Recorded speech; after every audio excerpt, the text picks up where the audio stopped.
Hi everyone. I thought, because we're nearly on our way back to school, and this is what we do every single day, isn't it? While we have our milk and our snack, we share the Faraway tree. Now, shall we show your mummies and daddies, or whoever's looking after you, how far we've got in our humongous chapter book? This is quite a grown-up thing, isn't it? Because there's not many pictures, if you can remember. There's not many things to look at, and every day we read a chapter of our book at least, and you're so good at listening and so good at being interested in our story. Would you like to see how much we've read? Now, can you see this line here? We've read this much already of our chapter book. What grown-up, sensible children you are.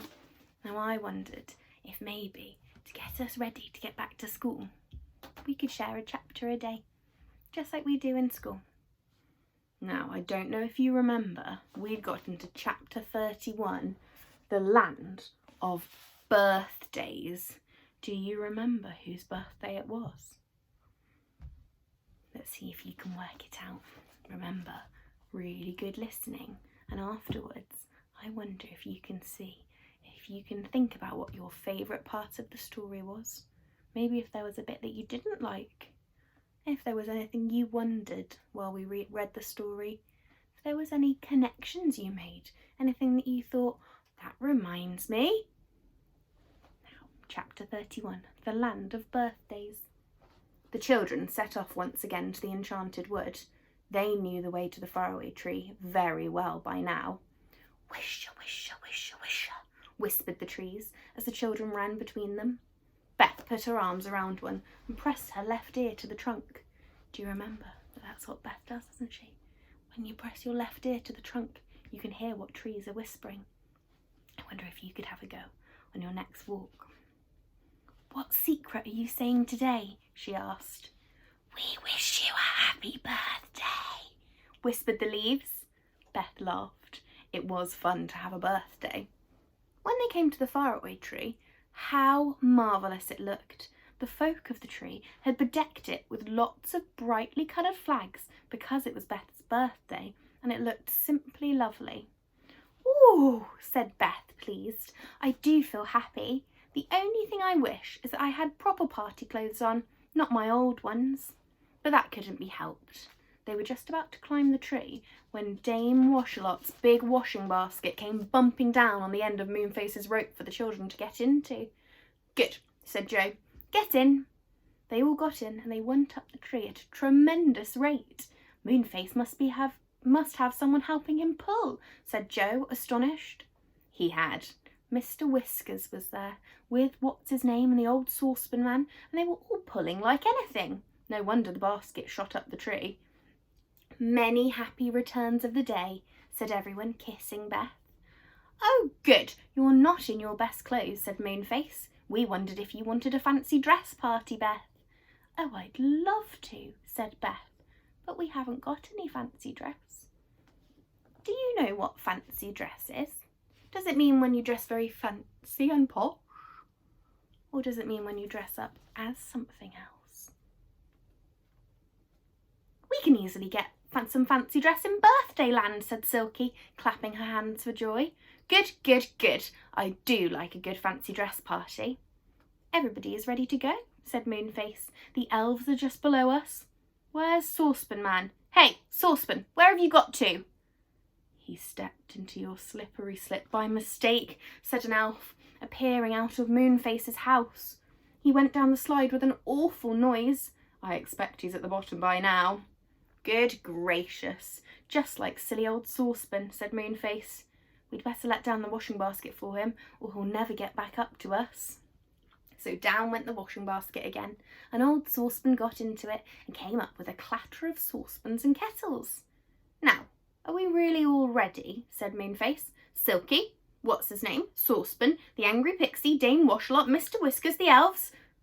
Goodness, what a lot of lovely people are coming, said Beth, seeing all the elves and the tree folk on the branches below. Is that Dame Washalot? What a nice old woman. Dame Washalot was beaming happily. For once she was going to leave her wash tub. What happens when Dame Wash-a-Lot empties her wash tub down the tree? It's not a pretty sight, is it? Lots and lots of water everywhere. Going to the land of birthdays was not a treat to be missed. Come on then, said Moonface, and he led the way up the ladder. Up he went, popped his head above to make sure that the land of birthdays was there, because they've had that problem before, haven't they? Where they've gone up and they thought that they were in a land, they realised it was the wrong land. And then they jumped straight into it. Everyone climbed up. That's all, I think, said Moonface, peering down. Oh no, there's someone else. Whoever is it? I thought we were all here. Goodness, it's my clock, said Silky, the one I got in the land of Take What You Want. Can you remember about Silky's clock? Yeah, they took it from the land of Take What You Want, didn't they? For what happened when they ran out of fuel in their aeroplane. They weren't in a very good place, were they? The clock saved them. Sure enough it was. Ding dong, ding dong, it cried indignantly as it climbed up on its flat feet. All right, we'll wait for you, said Silky. Go carefully up the ladder. You weren't really asked, you know. Oh, I'd love your clock to come to my party, said Beth at once. Come along, clock. Ding dong, said the clock, pleased, and managed to get up the ladder. The land of birthdays was simply beautiful. To begin with, there was always birthday weather there. What's birthday weather, do you think? Do you think it's rain and wind and cold? Brilliant sunshine, blue sky, and a nice little breeze. The trees were always green, and there were always daisies and buttercups growing in the fields. Oh, it's lovely, cried Beth, dancing around joyfully. Moonface, what about our fancy dress? Where do we get that? Oh, you'll find everything in that house over there, said Moonface, pointing to a very pretty house.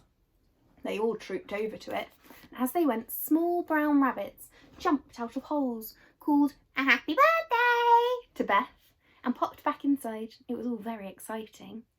Everyone crowded into the pretty house. It was full of cupboards, and in the cupboards were the most thrilling costumes you could think of.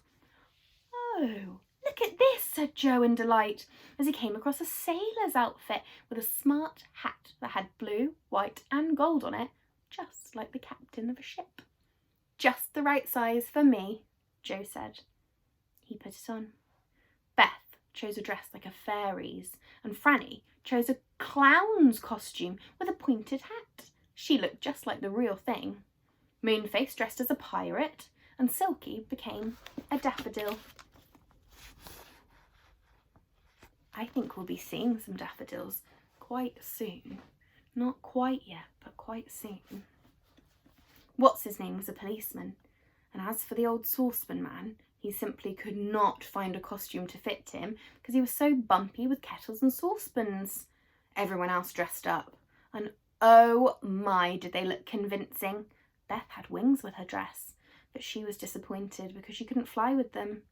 How she would have loved to spread her wings like a real fairy and fly. Now, for balloons, said Silky, and she danced into the sunshine and ran to an old balloon seller who was sitting surrounded by a great cloud of coloured balloons. Everyone chose one, and what games they had. I wonder what balloon you would choose. Would you choose something like a normal balloon, just a sphere shape? Or would you choose something that's the shape of an animal? Or something bigger than that? Or smaller?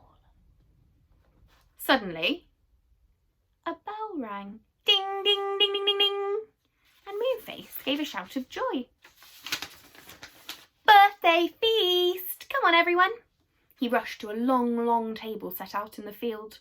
Beth ran with the others and took her place at the head of the table, which means at the very end of the table.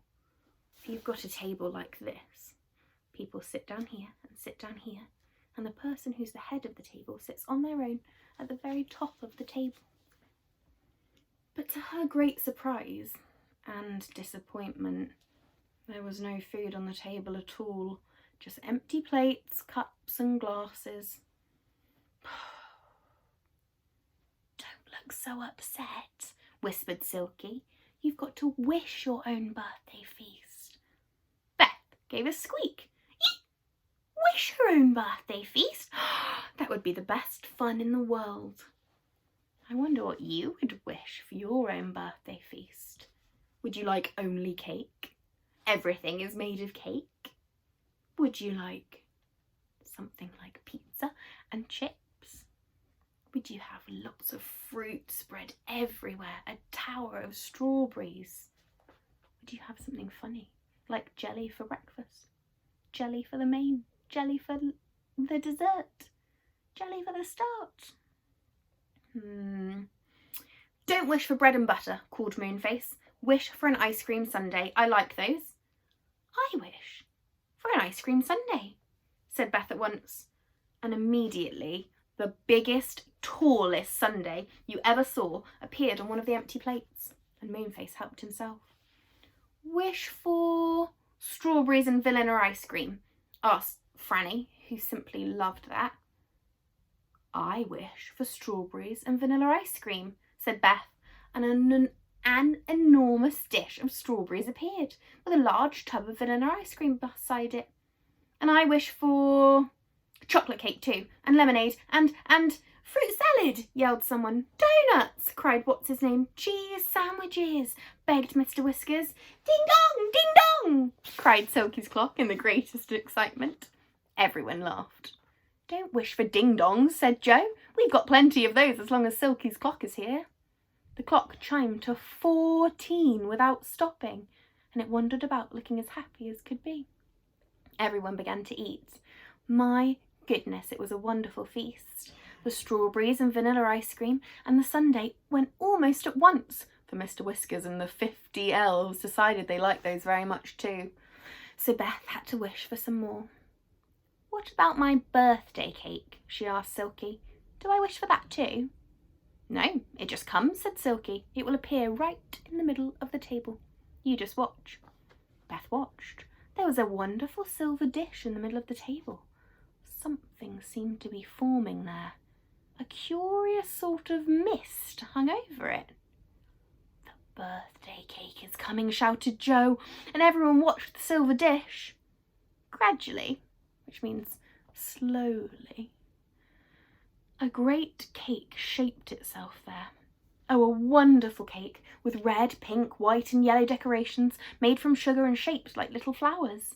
On the top were 8 candles burning, for Beth was 8 that day. Her name was written in very big sugar letters on the top.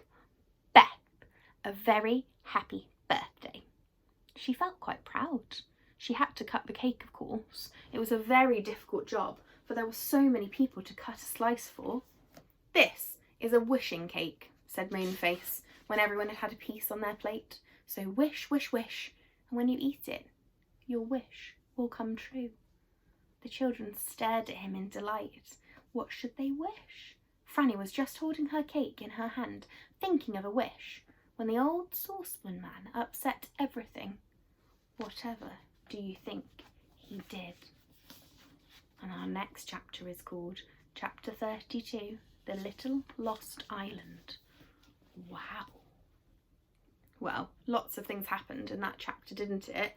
It sounded like a very exciting land.